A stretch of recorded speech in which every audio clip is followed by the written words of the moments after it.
बालापुर निर्वाचन क्षेत्र के वंचित बहुजन आघाड़ी के उम्मीदवार नातिकुद्दीन खातिब ने शुक्रवार को हाथरून और आसपास के कई देहातों के जनसंपर्क अभियान चलाया और मतदाताओं को सीधा संवाद किया, जिसमें हाथरून से बस स्टैंड, जामा मस्जिद चौक, अग्रसेन चौक, गढ़ीपुरा, भीमवाड़ी में डॉक्टर बाबा साहेब आम्बेडकर इनके प्रतिमा पर हार अर्पण किया और इस क्षेत्र के कई मतदाताओं ने खातिब का उत्साहपूर्वक स्वागत भी किया। इस दौरान खातिब ने विकास के लिए वंचित बहुजन आघाड़ी सदा अग्रसर रहेगी अपनी राय व्यक्त की। इस अवसर पर महिला एवं पुरुष मतदाताओं के साथ साथ बहुजन आघाड़ी के पदाधिकारी के अलावा भी सभी समूह के लोग ने इस अभियान में भाग लिया है और उम्मीदवार नातिकुद्दीन खातिब ने इलाके में घर घर जाकर प्रचार किया। इसका प्रचार अभियान में उम्मीदवार नातिकुद्दीन खातिब सबसे आगे निकलते हुए दिखाई दे रहे हैं। इस क्षेत्र में उनका ही बोलाबाल दिखाई दे रहा है।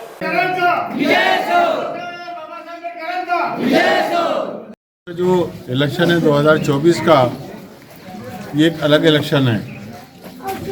इस देश में बाबा साहब अम्बेडकर ने जो संविधान बनाया, उस संविधान को बदलने की एक साजिश जितने हमारे यहाँ के राजकीय पक्ष है वो कर रहे हैं, चाहे वो भाजपा हो, चाहे शिवसेना हो, चाहे कांग्रेस हो, चाहे राष्ट्रवादी हो या और भी जो पक्ष है, ये चाहते हैं कि संविधान बदला जाए।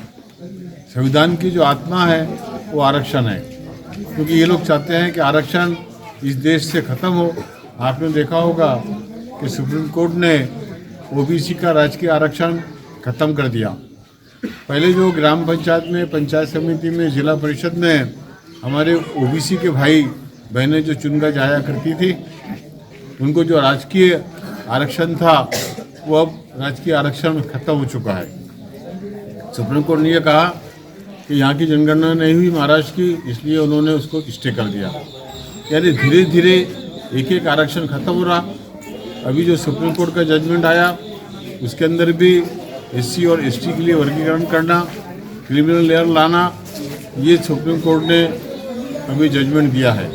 मगर उसके अंदर एक ऐसा है कि इसको लागू करना कि नहीं लागू करना, ये स्टेट गवर्नमेंट पर निर्भर करेगा।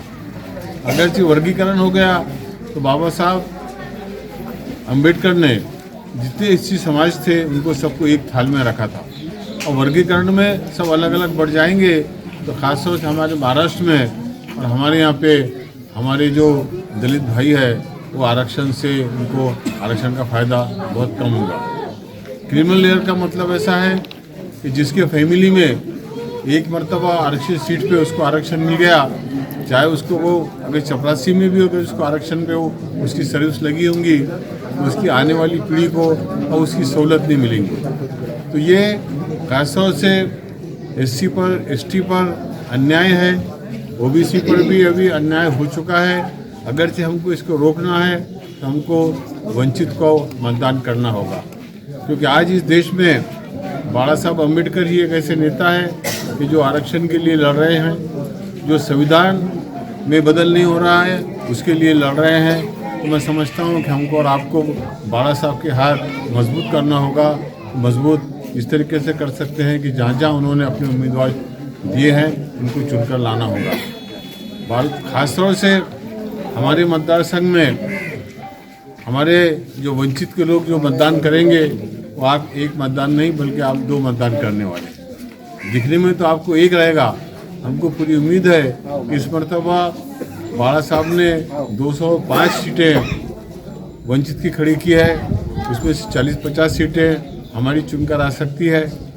हम संसद में तो बाबा साहब को भेज नहीं सके, मगर राज्यसभा में हम बाबा साहब को भेजेंगे। और आप लोग जो मुझे मतदान करेंगे, मैं मेरा मतदान बाबा साहब को करूंगा और बाबा साहब को हम संसद में भेजेंगे।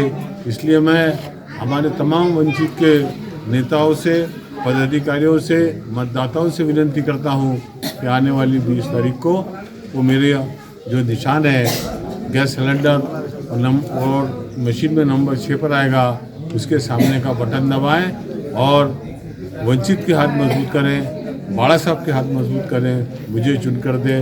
आपकी जो भी समस्याएं हैं, चाहे वो विकास की हो, चाहे संवैधानिक हो, जो भी समस्याएं हैं उसको पूरा करने का मैं आप सबको आश्वासन देता हूं। इतना कहते हुए मैं मेरे दो शब्द खत्म करता हूं। जय हिंद, जय भीम। महाराष्ट्र टीवी 24 के लिए अकोला से गुलाम मोहसिन की रिपोर्ट।